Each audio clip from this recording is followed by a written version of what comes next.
विपिन शर्मा जी, विपिन शर्मा जी देखिए, एक video clip Nitendra Singh ji के पास है जो वो दिखा रहे हैं, और इसी वीडियो क्लिप को लेकर अमित शाह जी ने भी इस बात को कहा है कि मेरे बयान को तोड़ मरोड़ कर पेश किया जाता है, एडिट करके वीडियो को आगे लाकर भ्रम यहाँ पर परोसने की कोशिश की जाती है।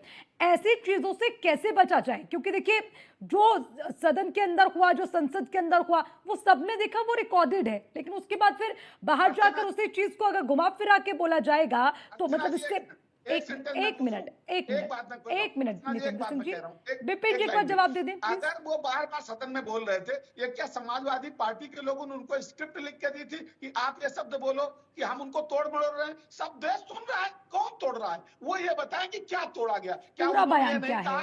पूरा बयान क्या है? पूरा बयान क्या है? उनका पूरा बयान क्या था? स्वर्ग हो जाता।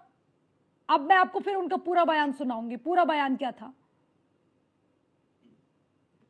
विपिन जी? जी देखिए अर्चना जी, बड़ा गंभीर मुद्दा है।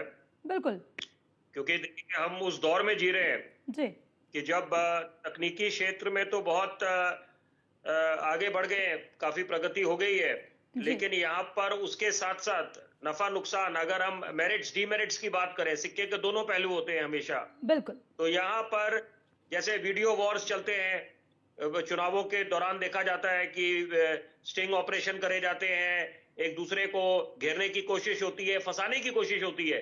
तो यहाँ पर एक अंग्रेजी का शब्द है डिस्टॉर्शन, या हम अपनी सहूलियत के हिसाब से किसी के बयान को कर दें, चाहे वो कांग्रेस के नेता का हो, चाहे भाजपा, चाहे सपा, किसी का भी हो।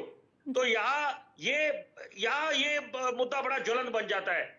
और मैं तुलना करना चाहूंगा एक आम आदमी से कि क्यों उसको उस बात को बोलना बड़ा जरूरी है आज इस चर्चा में, कि अगर आप मिसाल के तौर पे मान के चलिए कि कोई किसी का वीडियो सार्वजनिक कर देता है, और एक आम आदमी का, रसूखदार नेता को छोड़ दीजिए 1 मिनट के लिए, तो वहां पर तो उसकी जिंदगी बर्बाद हो सकती है अगर आप उसका कुछ ऐसी चीज दिखा दे बिना उसका दृष्टिकोण जाने, सिर्फ एक सेंसेशनलिज्म करने के लिए, कि सनसनी फैलाने के लिए। तो यहां पर मुझे लगता है कि दोनों बातें, कि जो अगर ये राहुल गांधी जी पे ये लोग भाजपा के नेता आरोप लगा रहे हैं कि ये धक्का मुक्की उनकी तरफ से हुए, जिसके कारण जो भाजपा के सांसद हैं वो चोटिल हुए, उसकी भी जांच पड़ताल होनी चाहिए। एकाएक कोई किसी को किसी नतीजे में पहुंचने का हक नहीं बनता जी। और दूसरी बात है कि यहाँ पर आप माननीय गृह मंत्री को भी अगर आप कटघरे में खड़ा कर रहे हैं और उनके कुछ क्लिपिंग को लेकर आप उन पे ये इल्जाम लगा रहे हैं कि उन्होंने बाबा साहब का उनका निरादर करा, तो यहाँ पर वो भी कहीं की समझदारी नहीं है। तो यहाँ पर हर एक चीज की तह तक जाना पड़ेगा, जांच पड़ताल की आवश्यकता है।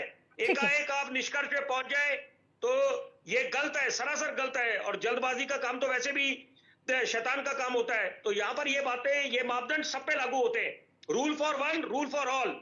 यस, और इसी के बीच बिल्कुल विपिन जी, आपने बिल्कुल उचित बात कही है। ये बाबा साहेब के नाम पर खून खराबा हो, ये सभी के लिए, सिर्फ विपक्ष के लिए नहीं, सत्ता पक्ष के लिए भी, क्योंकि ताली कभी एक हाथ से नहीं बजती। ये लोकतंत्र पर क्या काला धब्बा नहीं है?